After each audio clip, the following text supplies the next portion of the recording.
Week 17 of the 2025-26 NBA season is over, which means it's time to run it back. This is Run It Back NBA Week in Review.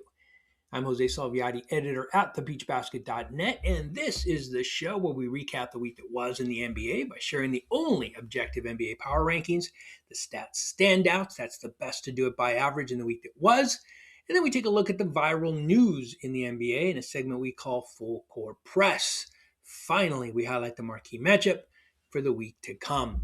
We start like we always do with the only objective overall top 10 NBA power rankings anywhere. You can read more about how we get to these rankings and see the entire list at thepeachbasket.net. Let's take a look at the top 10 at the conclusion of week number 17. Now, it was a short week in the NBA, but despite that, there was quite a bit of movement in the top 10. Although for the third week in a row, no new teams entered the top 10, which of course means nobody left the top 10. Coming in at number 10 are the Toronto Raptors. They were 1-1 in week number 17, which kept their head just above water, holding on to number 10. But I do want to say and call out that the Cleveland Cavaliers are hot on their heels. They were 3-0 in week number 17 and moved up quite a few spots to number 11 and are hot on the heels of the Toronto Raptors at number 10. The number 9 team were the Minnesota Timberwolves. They played a lot of games in a shortened week. They were 3-1. But it wasn't enough to move them up. They come in at number 9 for the second week in a row. The number 8 team of the Phoenix Suns, they were 2-1 in week number 17, which saw them drop one spot to number 8, and they were surpassed by the number 7 team. They were number 8 last week. The Denver Nuggets were 2-1 in week number 17, but they accrued just a few more points. If you want to understand how that works, please visit thepeachbasket.net. The Denver Nuggets and the Phoenix Suns had the same record, but the Nuggets clearly accrued a couple more points, which was enough to leapfrog them over Phoenix. They come in at number 7. The Knicks were 2-1 in week 17 and stay at number 6 for the second week in a row. The Rockets were 1-1 in week number 17, and that was enough to keep them at number 5 for the second week in a row. The Boston Celtics were 1-1 in week number 17, which keeps them at number 4 for the second week in a row.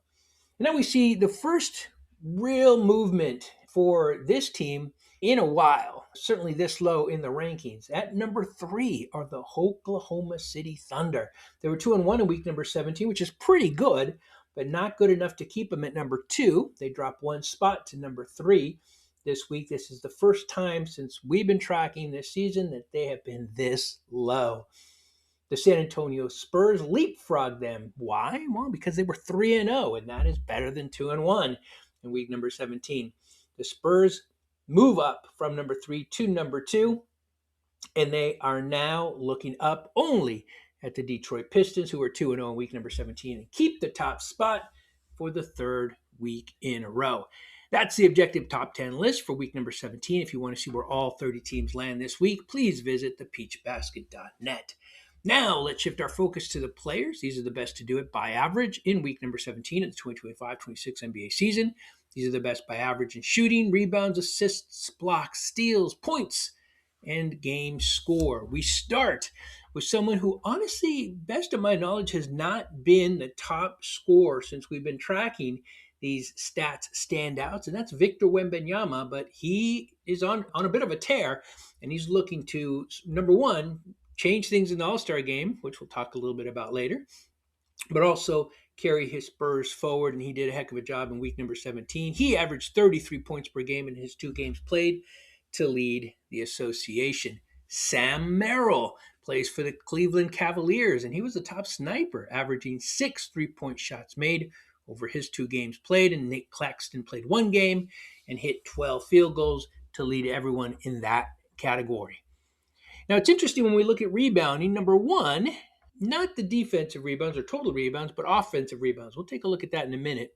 First, Nikola Jokic played 2 games and pulled down 14.5 rebounds to lead everyone. And we're going to jump over to defensive rebounds before we get to offensive rebounds, because that's where the interesting story is. 2 players averaged 12 defensive rebounds to lead the association, Jalen Johnson and Alex Sarr. They both played 1 game and pulled down 12 boards. Now, offensive rebounds, to me, is where the dogs are, right? These are the guys who just are hungry for that basketball. It's not easy to get offensive rebounds. So I have a warm spot in my heart for the folks that lead this category week to week. And in week number 17, 4 players played 2 games and all pulled down 4.5 offensive rebounds. So quick shout out to Justin Chapagne. I know I butchered it, apologies. Daron Sharp, Trace Jackson, Davis, and Oso Igodora, a player that I really whose name I didn't recognize. He plays for the Phoenix Suns and had himself a heck of a week. So congratulations to all 4. Moving on, let's take a look at the top assists man in the NBA for week number 17. LeBron James and Nikola Jokic, a couple of OGs. They both played 2 games and dished out 11 assists. The top rim protector was Scotty Barnes and Miles Turner. They both played 2 games and sent back 3.5 shots. And Jalen Suggs played 2 games and took away 4.5 possessions from the other team to lead everyone. The top game score went to Victor Wembanyama again with a respectable 28.2. Those are the top stats standouts for week number 17. Now let's look ahead to week number 18. There are a couple of good games coming up in the week after the All-Star game. We start with the Battle of LA with the Clippers traveling to the Lakers.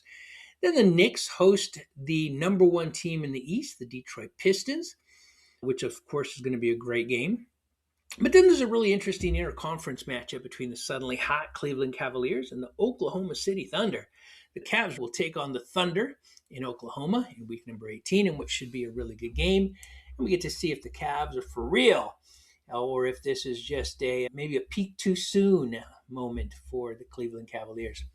Now we end our show with a segment we call Full Court Press, where I ask AI for its thoughts on viral trending NBA news and see what it says. Now, normally that's what I do, but today being All-Star Weekend, really the end of All-Star Weekend, I'm going to take control over AI. I'm going to talk about the All-Star Game. A lot of folks have given a lot of opinions about it. I'm going to give you one-word answers for each of the events, specifically on Saturday and Sunday. All right, we're going to start with the dunk contest. The dunk contest was a dud.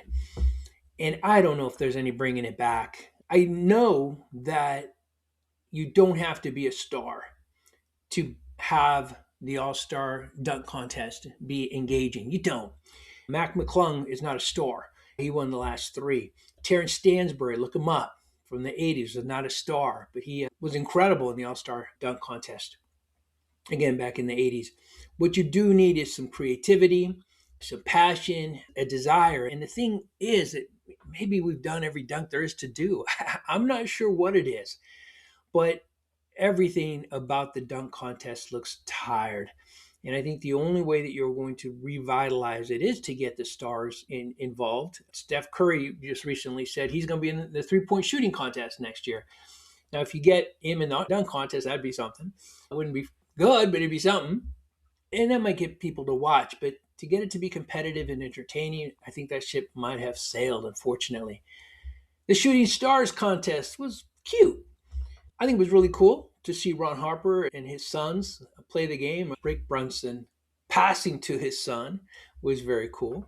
It really didn't tell us anything. I think anybody could have been there. Matter of fact, anybody was. The passers were celebrities.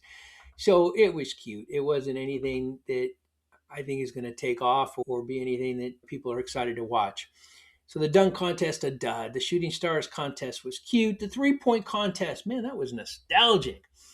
I thought I was misreading it when I read that the Dame had won it. I thought it was a couple years back or something. Like, what's going on? He hasn't played a game yet, but he's clearly healthy enough to perform in the 3-point shooting contest and healthy enough to win it. That was fun to watch. And in that last round, in the final, when Devin Booker needed 1 of 3 made shots, 1 of 3 shots to go at the end, and he missed all 3, it was epic. And you could see that Booker was bummed, and you could see that Dame was happy. It was fun to watch. It was an exciting contest, and it was absolutely nostalgic. And then we go to the Marquee, right? The All-Star game itself. Instead of 1 game, there were 4. It was the world versus the USA. And when it came out, I figured, let's see. I didn't think it was going to be great. I didn't think it was going to be bad. Let's wait and see. And I think it definitely was improved. What I saw in the games that I hadn't seen in an All-Star game in a long time was a competitive nature. I saw block shots. I saw people diving for loose balls. And I saw some passion. I saw people really legitimately wanting to win those games, which is something I haven't seen in the All-Star game in a very long time.